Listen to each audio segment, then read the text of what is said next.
I always need Gary. I don't even need to text him. He's just there for me. Me? Yeah, you.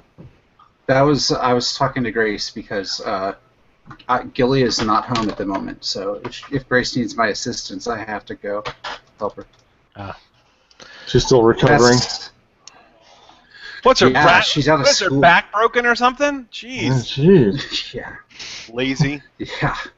She's actually doing really well. She got to take a shower yesterday. That was a big deal. Oh. That's always good. By herself, or did you have to help? No, by herself. Yeah. No, she's 14, so parental assistance with any bodily things not welcome at all. Keith just made me do a spit take. What kind of glass do I need for this beer?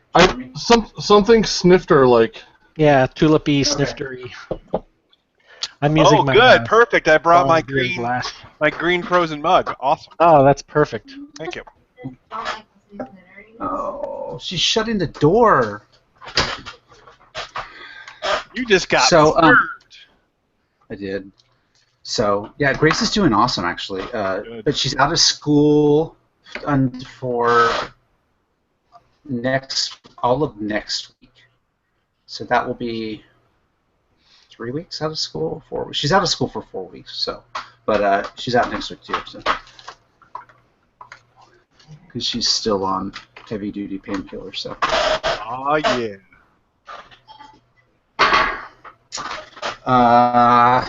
Yeah. I've been home all week. I haven't worked because I've been her caregiver this week. I got family leave to care for my dependent child, and so I've been just kind of hanging out. Take advantage of it.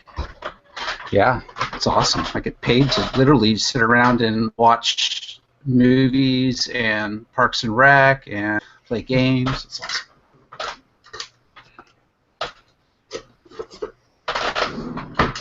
All right, I'm ready. Okay. Hold on, we're getting on Alpha Geek. Save that measure. So. Are we not 20 minutes early for Alpha Geek? No. No, Alpha Geek starts us at 8:30. Oh. The time we're usually 20 minutes late. Hey, it's a pre-show. They give us a half hour of crap to screw around and stuff, so and still get our hour in. Hey, Rob, your mic might be a little close to your mouth. You keep breaking up like you're overdriving it. My mic? It might be Google. We're having some sound issues. Okay. My mic's about 1.5 inches away. I thought that was okay. Yeah, no, I think you're. Is mine sounding good? It's about a foot away. You're a little muffled, if anything. How's that? It's a little loud. It's a little loud. Bring it. All right, there. I brought it a little closer. I think. Yeah, you sound fine. I just need to do this. All right, just give me 30 seconds. 30 seconds. We're already live. 2, 3. No, yeah, because we need a buffer for Alpha Geek. So this is the pre-show. Should I start the timer? Well, no. like I said, we're earlier than we normally do this, so. Yeah. We're okay. So Jeremy, do you like cars? Yeah, they're fine. There's a big car show in Petaluma this weekend. It's kind of fun. What kind of car show? Like lowrider? No, like American Graffiti, because they filmed American Graffiti in Petaluma, so they do an American Graffiti car show every year. So it's only American cars, so you won't get any of the Porsches or old VWs or those kinds of things, but you'll get a lot of really cool old American. Come out for that. Yeah, it's really fun. It's great for taking pictures of cars. That sounds good. I think we'll be able to get out there Sunday afternoon. Once upon a time, I had a '66 Mustang. That's a good car. I had a '65. You had the first one then. 65 was yeah. Pilot year for the Mustang. It was. It was only a 6-cylinder though, not an 8-cylinder. So. That's what mine was. The '66 6-cylinder, hard top, metal dash, no options. Yeah. Was it a 3-speed on the floor, or was it the automatic? It was the automatic that I had. Yeah. Oh yeah. That was a fun car to learn how to drive a stick shift on. Yeah. I learned how to take off a glass pack on that car and repair my own muffler. I learned how to. I basically spent my time with that car undoing everything the previous owner had done to make it look really cool, but it still had the straight six engine in it, so it just didn't go anywhere. Yeah. I don't know why they did. I don't know. Yeah, whatever. It was fun though. It looked cool. Yeah. Got everyone's attention at the stoplights. I would love to get another one of those again. Rob has taken way more than 30 seconds. I know. More than What 30 happened to him? I had a story to tell him in the pre-show too, and he left. Yeah. Okay, So, sorry. My wife's been gone for a week. I had to say hello. Yeah. Rob, I Whatever. got something to make you feel old. You ready? What? You ready for this? You Go. sitting down? Oh crap! Sorry. The Laurel and Hardy whistle? Arabelle's going to the 7th grade semi-formal on Friday, tomorrow. No. With With a fella? a fella. Oh my goodness. Wow. They're just going as friends, you know. And so Of it course. And all their friends are making too big a deal out of this. I got to hear all about it at dinner. Oh, His friends.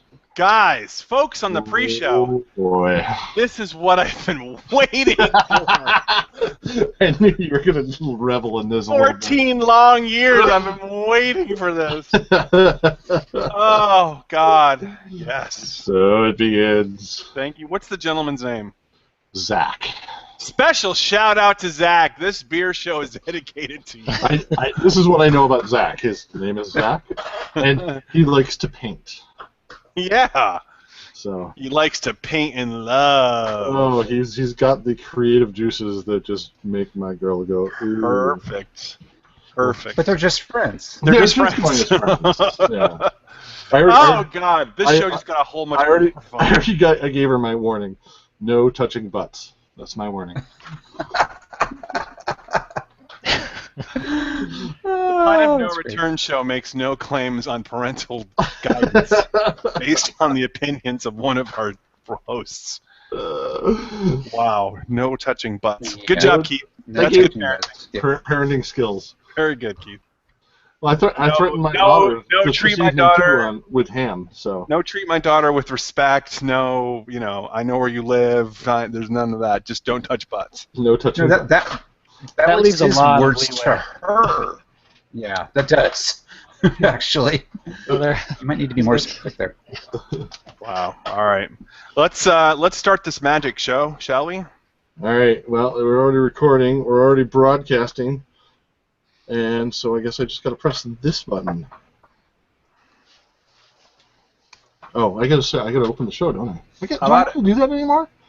Gosh, we're already running. I mean, I can just do it. No, I meant the season, whatever schmudge. I mean, All right. Anyway, hey, Alpha Geek, greeting. this is for you. This is PNRShow, Season 3, Episode 12, Rochefort Trappistes, number 10. Nope. I'd rather have lager than lie. I'll take the shots out of the stride. Wrong.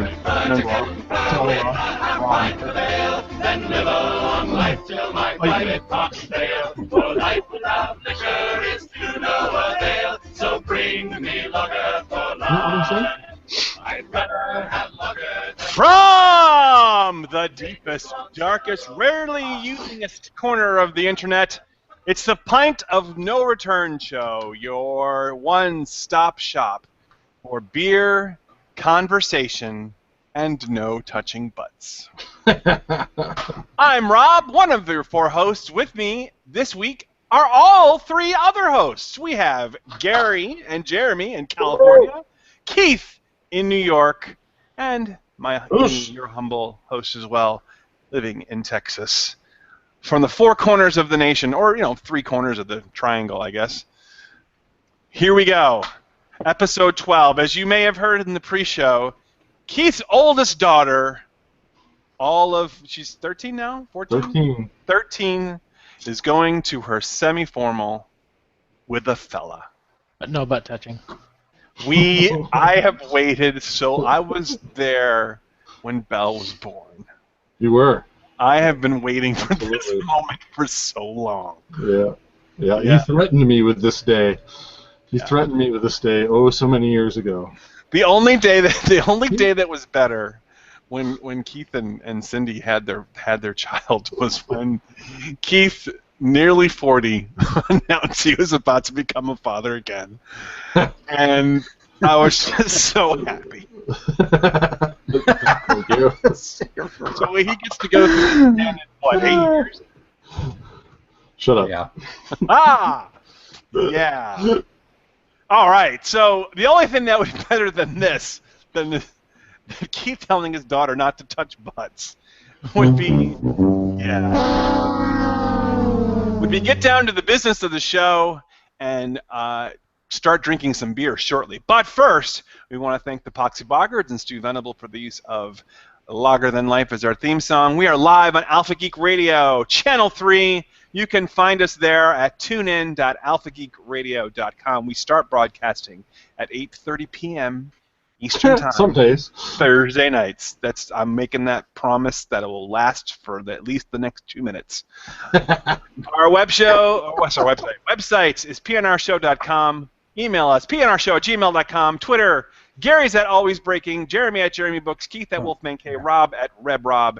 We have a Google Plus chat room and a Slack chat. Ask us for an invite if you're interested. I say all that not only because we haven't done it in a while, but because we also have some feedback this evening. What?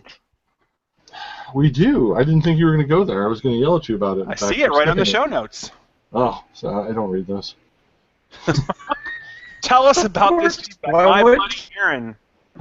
Yes, our old friend Aaron has been piping up and down and messaging us on Facebook, and I'm not prepared for it. Rob, do you have it up or no? I have it in the show notes. Oh, good. Well, then carry away, my friend. Okay. Aaron sends us this link from CNET. Goodbye, Budweiser. Hello, America. The beer behemoth has renamed its flagship brew after the United States. Listen, if you didn't think that America was as dedicated to steam sweatshop beers, now you know that Budweiser has renamed its classic Bud beer America. America. Now, what's funny about this is a couple of things. First of all, Budweiser is no longer an American company. Yeah. It's owned by InBev. That's the irony of that. It's patriotic packaging that's going to run from May 23rd through election season. So if you didn't already have a reason to get drunk over this election season, you've got another one. Yes, apparently the idea is everybody get drunk and then go to the polling booth. Right. It might work out better for you. The new labels, in addition to saying America on it, will have classic patriotic phrases like E pluribus unum, from the Redwood Forest to the Gulf Stream waters, this beer, this land was made for you and me, as well as indivisible since 1976. It's going to be, the advertising campaign is to be called America is in Your Hands, and there will be a national TV ad starting June 1st. So, Aaron, I don't know if that actually qualifies as feedback. I mean, he did have some more, though. Yeah. Oh, yes? He did. He's actually been commenting on a lot of different shows. He must have been catching up the last few weeks. Yeah, he's been very busy on Facebook. Right. He's got several comments on a few different episodes, but I think my favorite of his, other than talking about how Rob might be wrong, and I think Aaron's probably right that Rob was wrong, he said that he said he thinks that the new Indiana Jones movie, because we were talking about that back in episode 10 about a month ago, he said it will be revealed that all of Indy's adventures were actually the dreams of Han Solo while frozen in carbonite. I actually like that a lot. That's a good one. It explains a lot of inconsistencies in the Indiana Jones series. Yeah, like the last movie. Yeah, especially the last movie. I actually think they probably go a little Inception on that, with Indiana Jones' adventures being Han Solo's dreams while being in carbonite, while Han Solo's activities are the dreams of Deckard in Blade Runner. Yeah, there you go. I mean, they are doing a Blade Runner sequel as well, which I cannot wait for. Very excited. Much like this beer, which we cannot wait for. That's right. Yeah. Well, Aaron, thank you for telling me that I was wrong. It wasn't the first time today, or even in the last 5 minutes, but I appreciate your support. Please, everyone else, feedback on us. Even if it's just to tell us that I'm wrong, we appreciate all of your feedback. We welcome, and actually we're going to start awarding prizes for people who figure out that Rob's wrong. Yeah. But what I'm not wrong about is our beer for this evening. We have got a doozy for you. We're starting a series from our friends at Trappistes Rochefort. The Trappist monks from Abbaye Saint-Remy in Rochefort have 3 beers that we're going to be doing in the next 3 weeks. The 6, the 8, and today's beer, the 10, which is a Belgian ale. Guys, know anything about Trappistes Rochefort, other than that they're our beer for the evening? This is one of the 11 abbeys that produce what's considered to be authentic Trappist beers. I read a little bit about this earlier tonight, and apparently one of their fundamental tenets is that these monasteries have to be self-supporting. So they produce things like beer and cheese and preserves to support their monasteries. And there are 3 criteria that they have to meet to be a Trappist beer. The beer has to be brewed within the walls of the monastery, by the monks or under their supervision. The beer has to be secondary importance within the monastery, although, right, whatever. Can't be their primary business, right? And the brewery is not intended to be a profit-making venture. The income covers their living expenses, and the maintenance and whatever is left goes to charity. That's cool. So they do not make money. The most famous of the Trappist beers that you may know is Chimay. Which we did a long time ago, back on the PNRShow. Another one you'll see pretty often is the Orval. Yeah, and Orval is another one. Yeah, pretty commonly. Yeah. Although many people say that this is the best of them. The connoisseurs tend to go towards the Rochefort, and the number 10. Rochefort. And the number 10 seems to be the favorite of those. So we are probably we're kicking off with the one we should end with, but this is the one starting off at the top of the hill. Yeah, we're a bunch of backwards guys. But here's the great news about this beer tonight, guys. 11.3% alcohol by volume. So this little bottle is going to pack a punch. Yep. It's so let's crack this open. It's quad. It's a Belgian quad. So. Yep. We've been waiting for you, Rob, to catch up after your little acrobatics on your chair there. Sorry, I just realized that when I was unplugging in my laptop for the show that I accidentally unplugged the phone, so I was replugging that in. Oh, I love the aroma on this beer. Can't wait. Yeah. Pours a nice kind of a Coca-Cola color. Yeah, this looks really good. Very cloudy.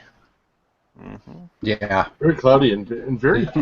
I'm having a hard pour with this one. Look, It got quite ahead, but it settled down nicely. Yeah, mine went. Mine and is even the taking sweet time. The carbonation looks like a cola. Maybe a root beer. So yeah, mine's gonna take a while. I'll have to drink through this foam to get going. Yeah. Got a nice little bit of sediment on the inside of my bottle cap. Don't know if that means anything. The bottom of my bottle is coated with sediment that didn't go out, so I think that's probably it means your bottle was stored upside down at some point. Well, all right, guys. The guys have waited long enough. Let's make this happen. So, from all of us to all of you at the Pine and No Return Show, we say, Prost. Beer.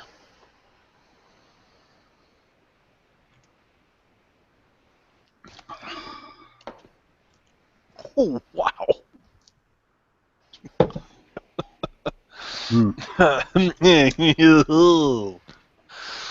Folks, you're in for a fun show tonight. We definitely should have done all 3 tonight. Yeah. That was all 11%. All right, let me start, if you will. Wow. There's a certain threshold that beers reach when they approach a certain level of alcoholic content. That when you just even in the millisecond before you taste it, you can actually tangibly feel the alcohol. And this one does that exactly. It is very live. There is a lot of booze happening in this beer.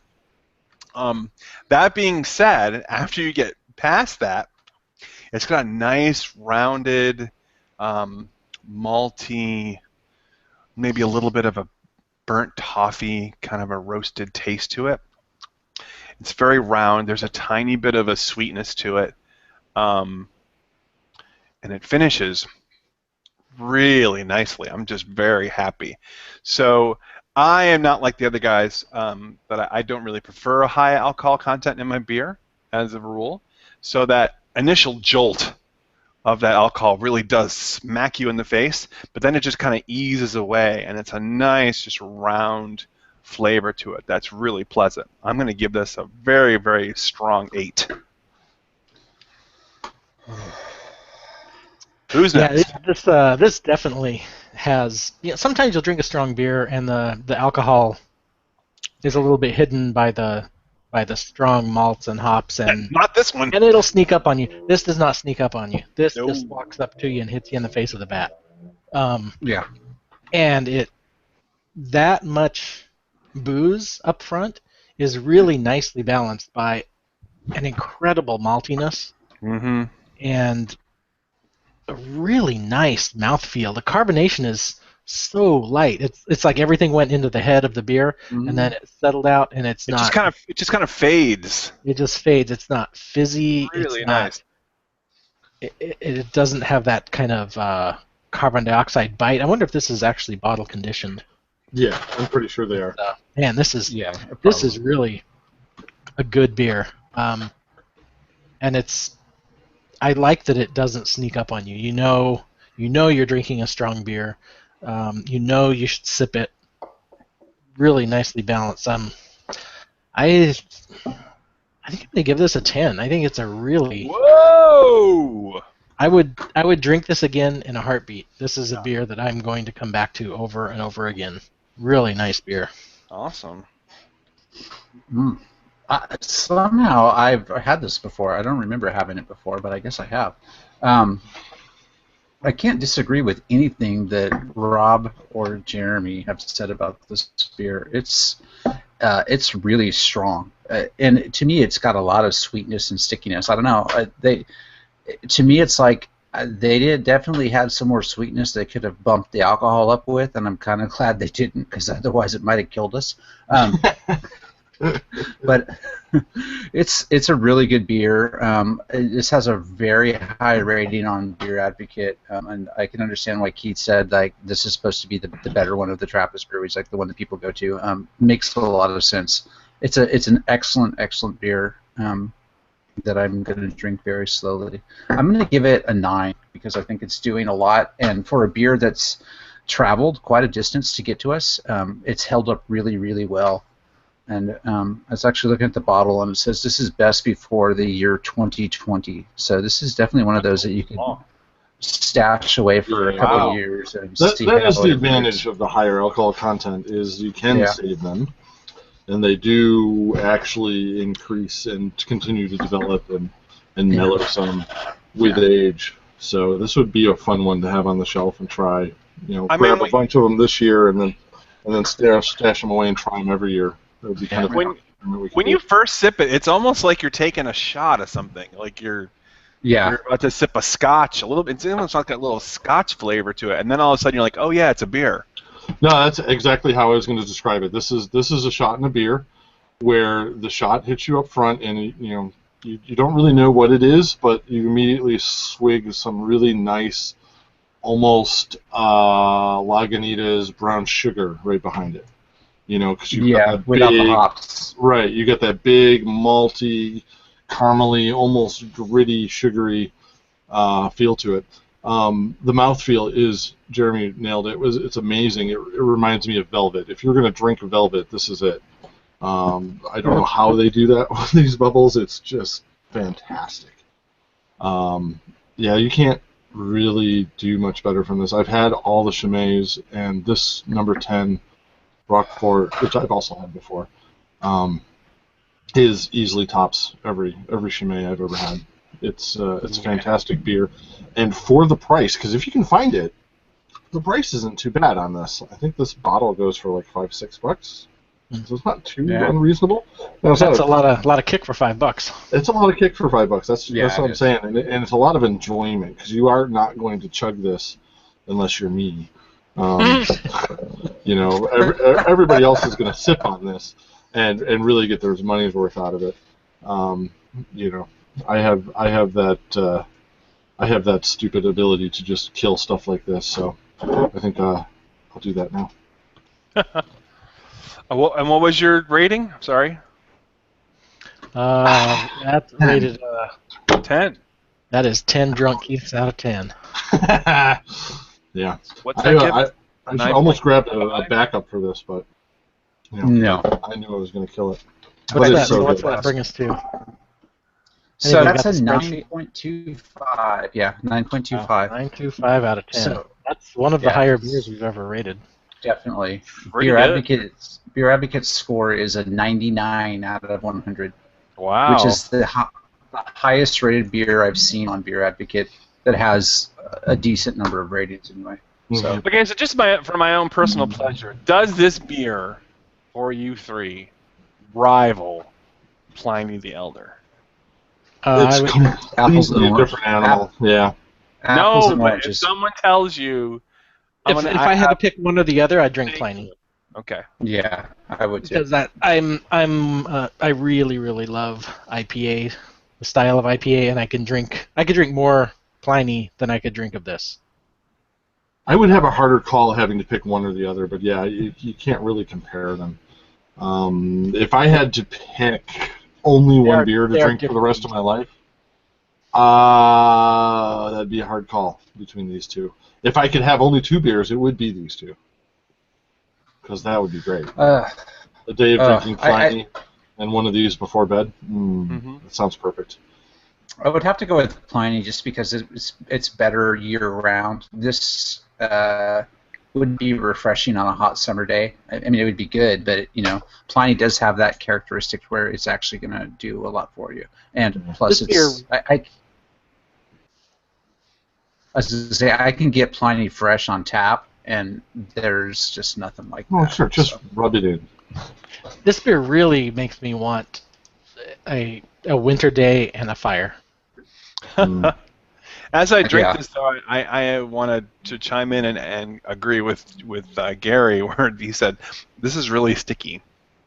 Yeah, it's very sticky. Yeah, it's a sticky. It's way sweet. It's like really, it's sticking in my mustache, and yeah, there's a lot more sugar than you thought when you first grabbed it. Yeah. It's a lot in there. But that's how you get to 12%, kids. Exactly. All in all, a very well-rated beer by the guys.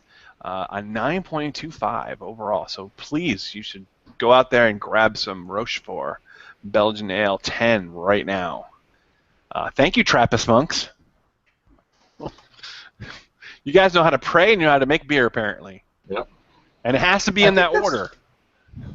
Yeah. That's right. You can't make the beer first. That's pretty awesome that it's like a non-profit endeavor too. I think that's the Trappists in general are a fascinating order of monks. I always support them by buying their products whenever I can. They're really cool. We used to have one here in Rochester, actually. I'm actually really looking forward to the other beers that we have. I think we have 6 and 8 planned. If we can all get a hold of those. So that would look good. Gary and I already have them both. Rob has 6 and Gary has 8, so they're going to try to come up with the other 2 each before we're done with this, or else Gary and I are going to have a hell of a show or two. Yeah, they promised me they would have 8 in a week, so I'll drop back in and get it. All right, so our To the Pint segment's done. We're going to take some pints, go to Pint Take, and our topics for the week. Well, first, some music for you. That's it. Just a That's Keith's song for his daughter, right? That's right. That's right. No touching butts. Listen, I love college life. I remember fondly college life, not only for all the friends that we made and the good times that we had, but just the amount of spare time in your life. Think about it.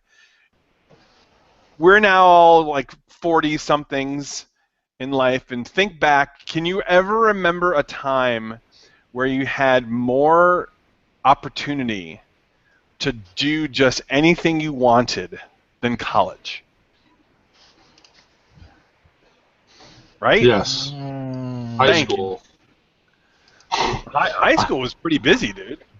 I was busier in college. You know, maybe you Oh, were music you? majors didn't have much to do. Man, But all right. I was busy calculating the structural tensile strength of steel and You were busy going working goth my and dipping ass your off. head into a beer bong. I know what you were doing. Well, there was some of Yeah, that too. exactly. But it wasn't what I was doing all the time. I wouldn't say I had the most free time ever. Maybe college summers were. Well, a lot of college summer, for sure. Yeah, that a was lot of that was some free stuff time. there.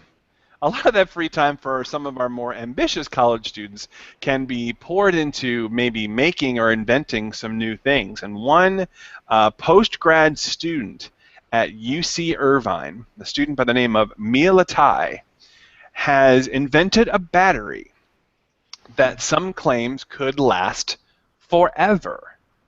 Now, Mia was playing around with an experiment with highly conductive battery components that are called nanowires. Very, very, very teeny, tiny, highly conductive wires. The nanowires that she used, one of the electrodes on one end, they coated in a gel, the special kind of silicate gel. And what they found was they were able to cycle this wire, the battery, over and over again without losing any capacity or charge over the life of the battery. Now, you know we have rechargeable batteries, and they say rechargeable batteries are good from the stuff that I read, from 800 to 1,000 charges in some cases, some 100 charges, depending on the quality of the battery that you buy. But there's definitely a shelf life to even rechargeable batteries. They don't last forever because over time they degrade, they don't conduct electricity as well, and eventually you have to throw them away. Well, this particular battery they found in simulations were able to charge between 5,000 and 7,000 times, which, if you think about it, if it's a battery that you're using, say, in a phone or in a computer or anything that needs a battery and it can be recharged, 5,000 to 6,000 times is a long time. Virtually could last the life of the device, could last literally a lifetime. So what we have is what they call a nanowire-based battery electrode that could make dead batteries a thing of the past. So I throw this to the guys, first of all, to say, what a miracle is college life when you have a brain in you and you got nothing to do. And what do you think about the applications of this? I think that's awesome because that means I don't have to change my iPhone battery ever again, which I just did, and that was a pain. You can change an iPhone battery? Yeah. Yeah, You go it's- to, Well, it is a pain, yeah. you go to it's not- iPhone and but order yeah. their magical little kit. Yeah. Oh, okay. I'll have to do that. Damn. Yeah. I think that this person that invented this, I'm really glad they had way too much time on their hand, because this is like Star Trek kind of magic stuff that we dream of happening. But if it really works, so they said it's got some testing left to do, and it'll take a while before it'll be available anytime soon. But pretty much, if they said there's a battery that we guarantee will last forever, like, let's say a couple of AA batteries that you can throw into whatever device you want to throw them into, I would probably pay a lot of money for that. Oh, hell Just yeah. because, to me, the cost of a battery isn't that bad, whatever it is. AA batteries for your little flashlights and that kind of stuff. That's not that expensive. I just hate throwing them away, and I don't trust the battery recycling. And to me, that just I know there's something weird going on. If we can avoid the whole battery cycle of having to buy any kind of batteries, even I use a lot of rechargeable batteries, but still, like you said, they have a limited lifespan. They don't last forever. Man, that would be awesome. I would probably pay for like a AA battery that was last forever, $500. I'd pay $500 for that battery. And by doing that, you would undoubtedly be saving money. Yeah. Yeah, well, and I the would thing is, easily too, pay $500. there's the cost of the recycling thing, and that's great and wonderful and green of you to think of that. But for me, the cost is the convenience, because so many of my devices and things don't have a battery level indicator.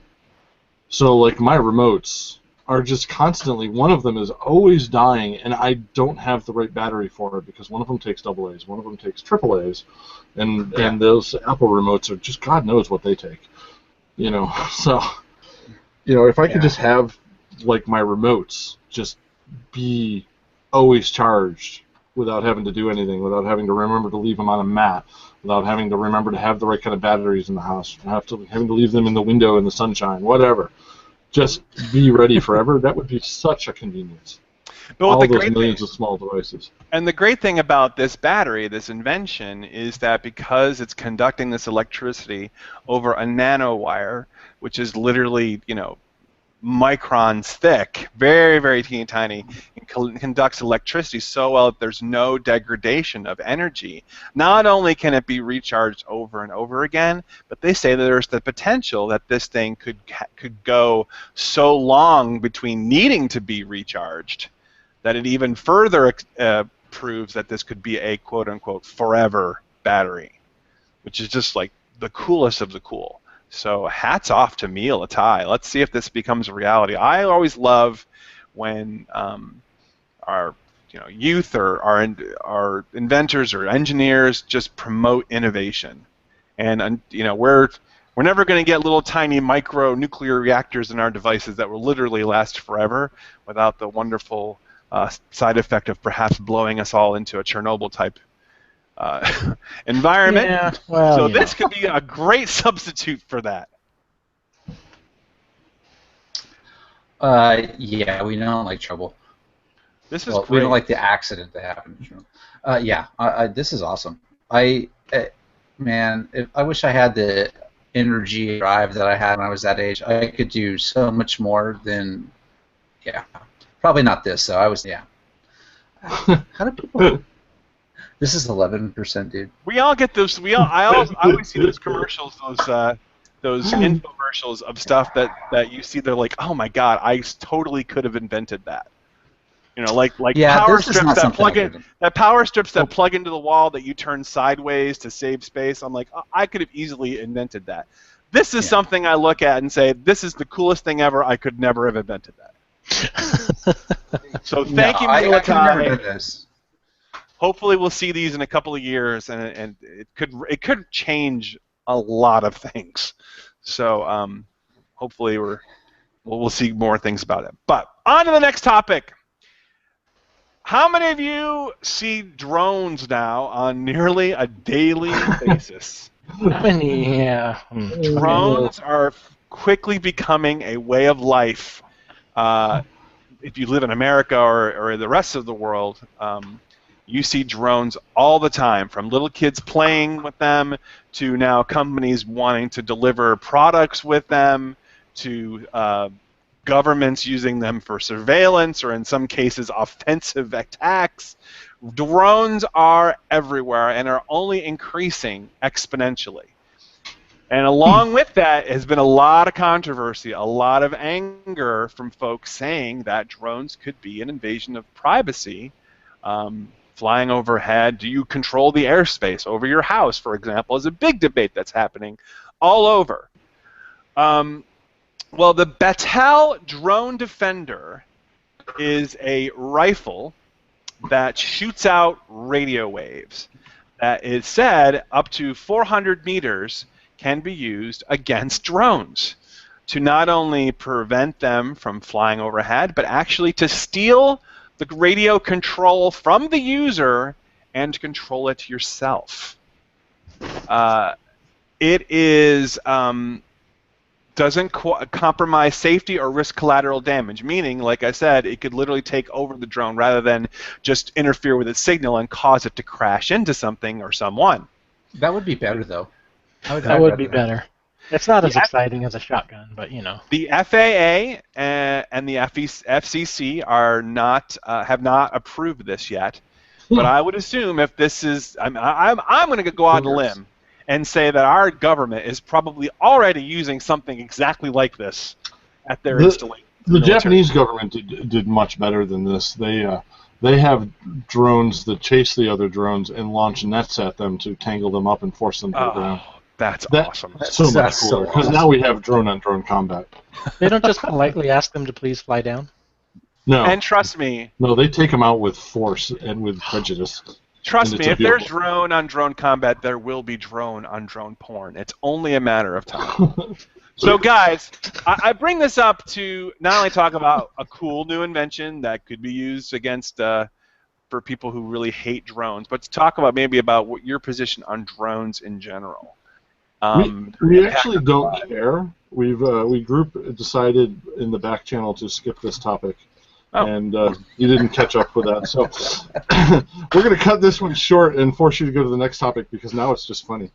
Although you don't want to offer an opinion at all. Drones are wonderful. I love drones. I think everybody should have them. And if everybody has drones, then the world will be safe with drones. It's kind of the gun argument all over again. Also, droneondrone.com is available if you need to branch into any kind of production. I'm going to go buy that now. Yes. Quickly go and secure that website. All right, the boys want to move along. Far be it from me to stand in their way. They've added another topic on me. They went so far as to insert this topic before my topic. So this is now actually topic 2. Topic 2 was supposed to be this, and we let you know, but you didn't see it in the chat.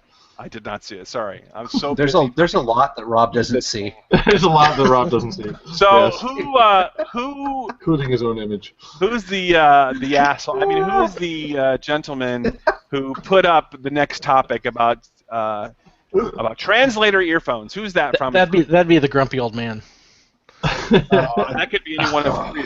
So. I assume you guys have read Hitchhiker's Guide to the Galaxy, probably. Yeah, absolutely. One of my favorite books of all time. Remember the babelfish. It's this animal that you stick in your ear, and then you can understand any language that's being spoken to you. Universal translator. Finally, it's coming, sort of, almost. A company called Waverly Labs has announced an earpiece that works via Bluetooth with your phone to translate in real time people who are speaking to you, and they have a video, and if this video is real, it's really impressive. Of English to French translation and two people having a conversation that don't understand each other. It's really, really cool. The catch is both parties have to have this device. It's not a universal translator that will translate everything you hear. It works by, I assume it's basically a Bluetooth earphone that transmits to your phone and then finds the other device next to it and sends the output there. But it's so cool. Can you just add the side note as to why this gentleman, Andrew Ochoa, actually came up with this invention? Why did he invent this? Because he wanted to talk to a French girl. There you go. Yeah. He met a French girl. You could do better. Move along. No touching butts. So we're looking at this video. I'm looking at this video now while the guys are talking. He's basically trying to indicate to her hey, put this in your ear. It looks like there's a tiny bit of a delay, maybe a second and a half, while it translates into her ear. I haven't watched the video and I haven't read the article. I saw the headlines yesterday, whatever. So you have to pair this with your phone. So there is some processing going on the phone or in the cloud. Yeah, one would assume. All right, awesome. Yeah, the article says you do both need an app and you need to have connectivity. So this is just another way for governments to spy on our conversations.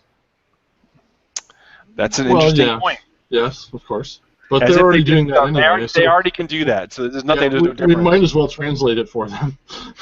Make it easier. I mean, yeah. So now Interpol can eavesdrop in addition to Sure. the CIA and FBI. I'm just assuming that everyone can spy on everyone now. Nothing Right. surprises me. Right. I agree with that. So this is, I mean, just think of all the applications for this. Obviously, being able to hold a conversation with someone. But if you're a heavy traveler, going to different countries either for tourism or for business, this would be a very cool item to have. Obviously, you probably want to carry some antibacterial solution for the other user before they put this earpiece in their ear. But still, a very, very cool thing that when it can translate into non-Germanic languages, like maybe Cyrillic or Farsi or Hindi or things that don't necessarily use our lettering system. It's a really cool thing. I could see this being a kind of technology that just explodes, because imagine you're traveling to a foreign country and you know ahead of time that, oh, cool, my hotel and this place and this other place I'm going all support this technology. So I bring my pilot along, and I know I'll be able to understand and I'll be able to communicate very easily. Well, you combine this with the next version of Google Glasses, and then you get text translations on the fly as well, and now you're just traveling through the world with subtitles. Then now you're fat lazy American that never has to learn another language.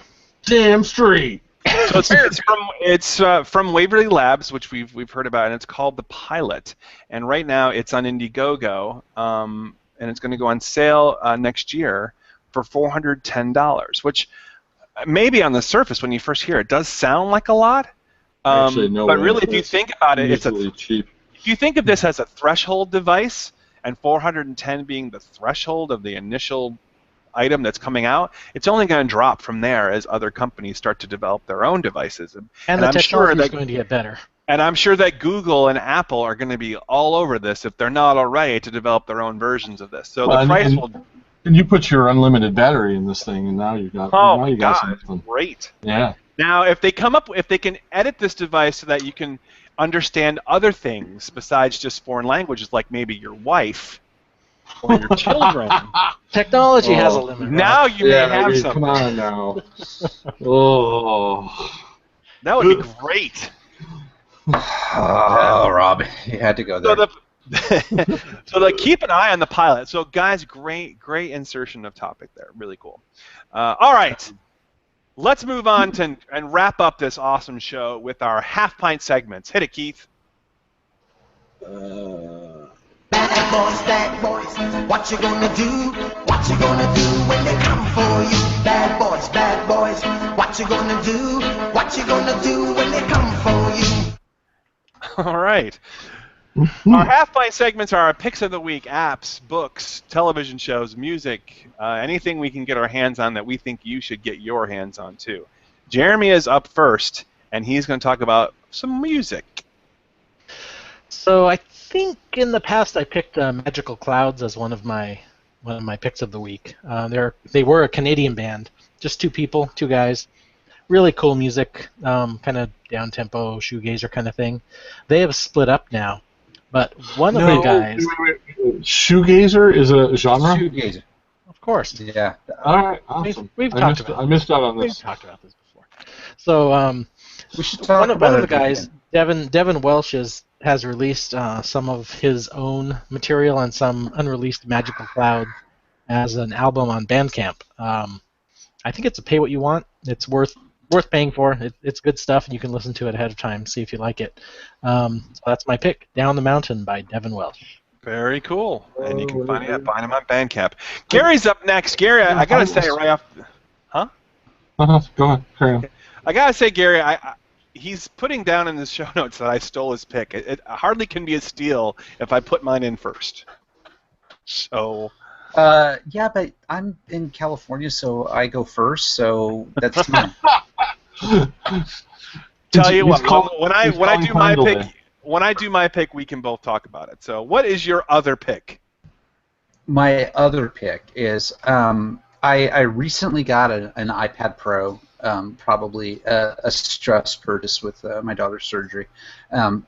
not a good financial decision, but she loves it. It's great. And I recently got the Apple Pencil to go with it. We didn't get it right away because that was just too much money up at once. But her grandma got it for her as a gift, the pencil anyway. And so I started downloading all these apps, and I downloaded Adobe Photoshop Fix, which is a mobile app, and it probably works on iPhones and all that kind of stuff. But it works really well on the iPad and with the pencil. And it's just a basic photo retouching app that is free from Adobe, and you can probably buy extra plugins or brushes or all that kind of crap if you want to. But I opened it up last night, took a picture of our cat. He was laying on the couch, the only picture that was on the iPad, and immediately added like 20 pounds to the cat. Made him look real fat. So sent the photo off to my daughter who's in college, and she thought it was real. She's like, "Oh my God, he's so fat." She didn't even notice it was retouched, but it was. Well, that's great. So for $1,000, you can really F with your kids. Yeah. So fat shaming is your thing. The point is, the point is that it was really easy for me to just pick it up and do without even really having to think about it or try to learn how to do it. So. Adobe's done a really good job with their mobile apps and making them easy to use on mobile devices. So that's my pick is Photoshop Fix as a mobile app. I think it's a great, simple, easy photo. I'm sure it does other things besides making your cat look fatter tool. Very cool. All right, I have 2 picks listed. Let me do the second one really quick. The Castles of Mad King Ludwig is a great family game, board game that you can play, where you're all trying to build your own versions of a castle that the Mad King wants you to do. The Mad King could want you to build the most circular rooms, or the most rooms, the most utility rooms, or the most gardens, and you earn points for the types of rooms that you build, depending on his expectations and what you have on your own. It's a very cool, very cute game. I bring it up because it's an awesome board game, but it's being made available on iOS on Tuesday. And it's a really cool pickup. It's going to have multiplayer features, and I think asynchronous play as well. So check out the Castles of Mad King Ludwig. I have a question about the Mad King. Yeah. Can he make you rub your nose? He can. Okay, just checking. And my main pick of the week, a pick that I'm actually going to share with Gary, is on Monday I was able to, while my wife was out of town, go and see Captain America Civil War. And Captain America Civil War is, in my opinion, other than Winter Soldier, which is the previous Captain America movie, Captain America Civil War is my favorite so far of the Marvel Universe films. Avengers was a great film. I love the Avengers. But for whatever reason, they've done an amazing job with the Captain America series. And each film has gotten progressively better than the last.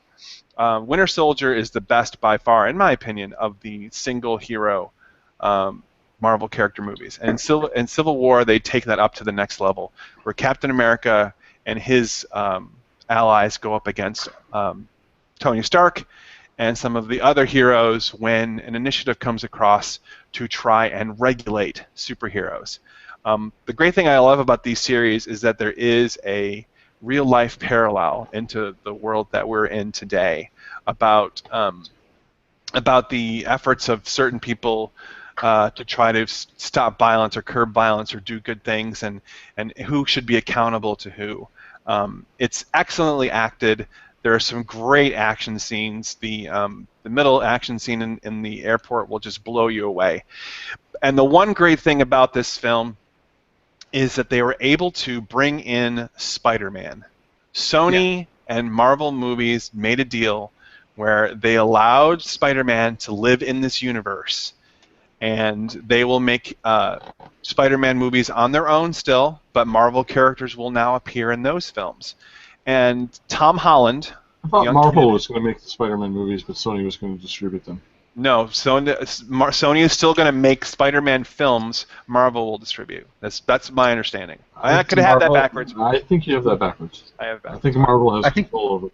I think Marvel's going to have creative input into the Sony films too. Let me just say that the best part of this film is how they handle Spider-Man. Spider-Man has been done twice in 2 different movie franchises, 5 films overall, but they never quite get it. In Civil War, Spider-Man they get it. He is nailed. It's perfect, absolutely perfect. Yeah. So, Gary, what'd you think of Civil War? I agree with you on spot. That was, to me, probably the best part of the movie, was seeing how they integrated Spider-Man, and I thought the choice of the actor and the setting was just perfect for him.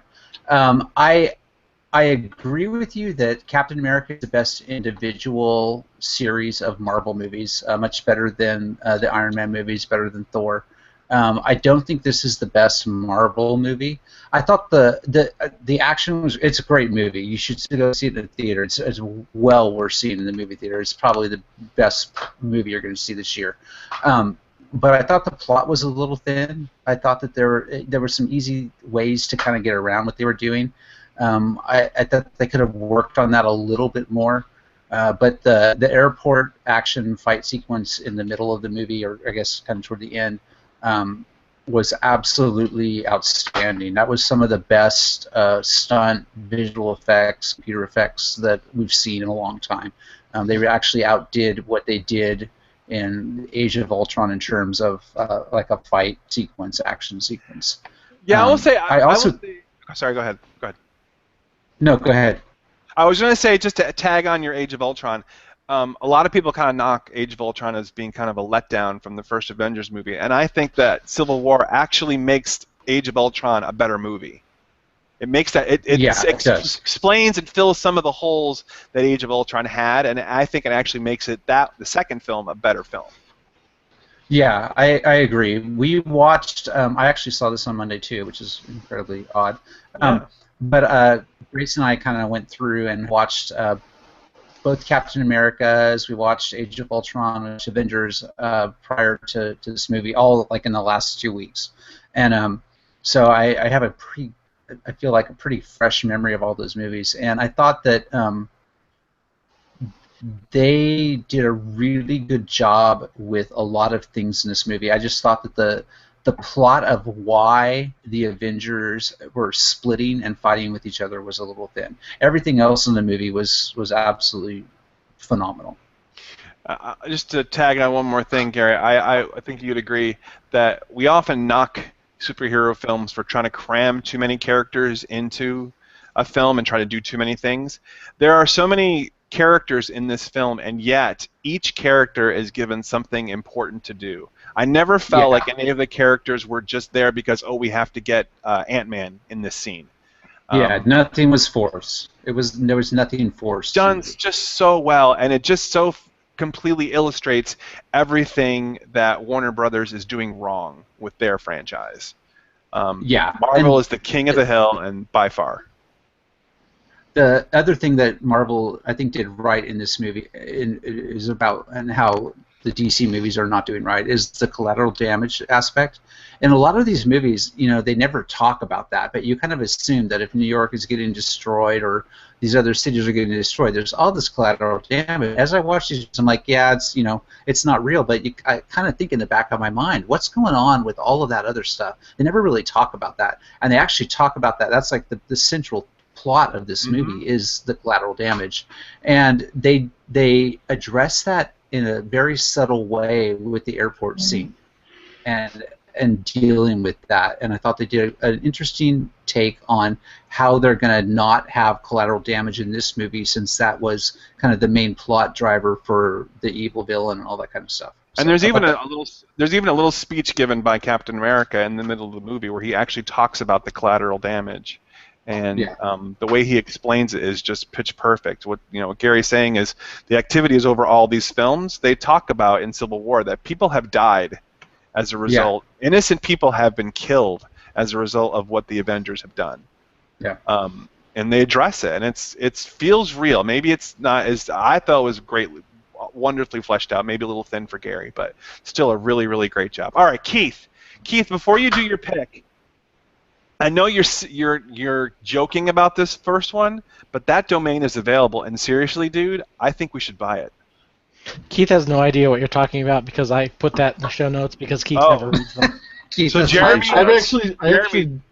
Jeremy sent me a link to the show notes during your diatribe there, and I was so bored with it that I decided to read it. It's the first time I've looked at our show notes in probably a year, and I just want to say you guys do a great job. I think it's outstanding the work you put into the show, and I for one appreciate it. So well done. Hey, thanks, Keith. That means a So lot. anyway, so Jeremy, that domain is available. I think we should buy it right now. We should grab that. Yeah, We we got to absolutely be fair. I think I'm logged into Hover, so let me just check that. Jeremy put on droneondrone.com, and that the domain is actually available. We should totally get that. We should totally get that and just forward it to PNRShow and let people wonder. All right, so Keith, what actually is your pick this week? My actual pick, I have a pre-pick. Oh, yes. I'm picking a game that's not out yet. Oh, my goodness. And I don't know if you've seen anything about this game, Rob, but this is Unreal Tournament XMP. This is Shadowrun combined into a game that's viable, it's going to be popular, and it's going to live forever because it's got a major backer behind it, and that is Blizzard.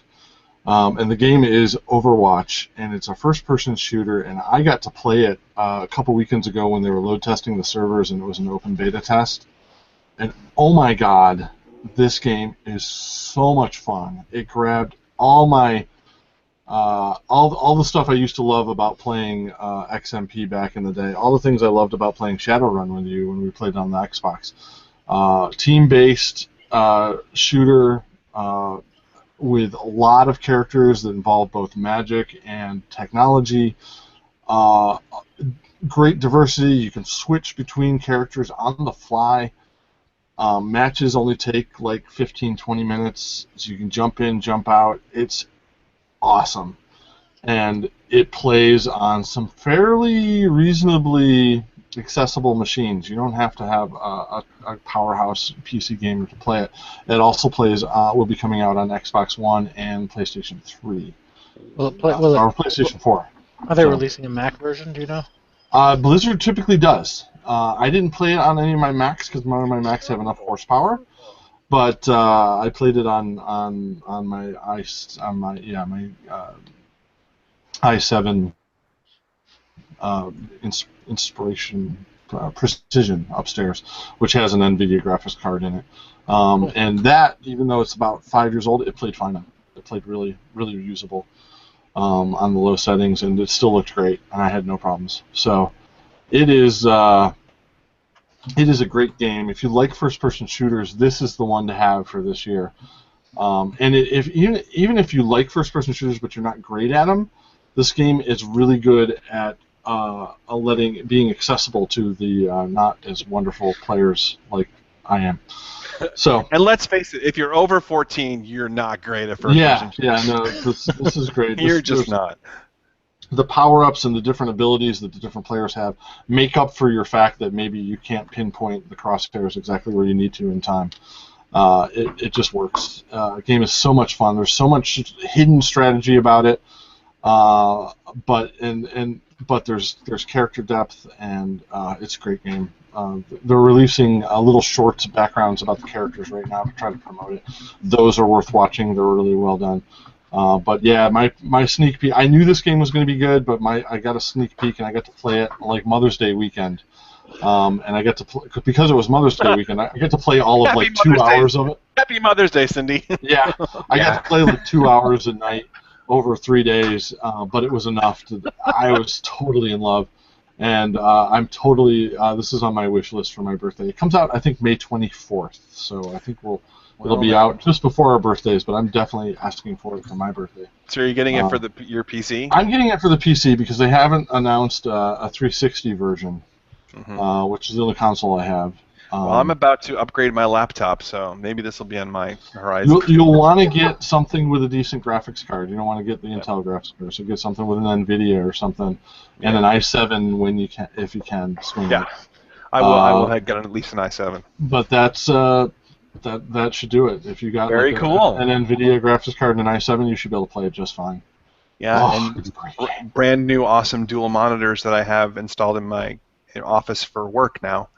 So can't wait. All right. Well, thank you for that. Hey, well, yeah, Gary. I just have something I got to share with you. It's probably been like what 40 minutes or so, half hour at least. Yeah. You got a little bit of something on the end of your nose from your foam there, and your beer. Just like. Yeah, there it is. Yeah, right there. Yeah, there you go.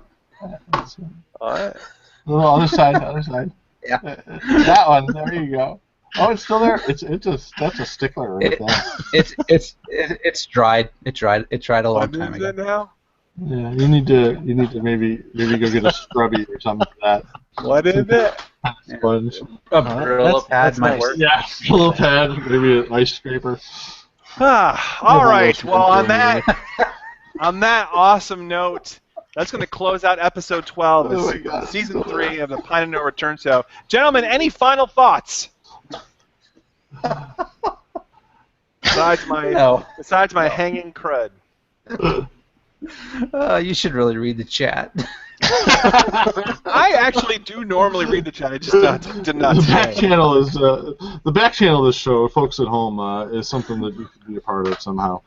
I don't know how we do that, other than if you joined us in our Google Live Hangout. But it's almost better than the show. Gary said 3 minutes ago that we were at 55 minutes, so we actually have done perfect. Yeah, we did perfect. We got about 15 minutes to the next show on. No, I think they've replaced the show behind us. Casually Hardcore is like an hour away. So. All right, so tune in on Alpha Geek for that show. Yeah. Casually Hardcore. Keith, play us out. I'd rather have lager than rye. I'll take a strong stout over stride. I prefer to confer with a half pint of ale than live a long life till my private parts fail. For life without liquor is to no avail. So bring me lager for life. I'd rather have lager than rye. I'll take a strong there you go. Team Cap!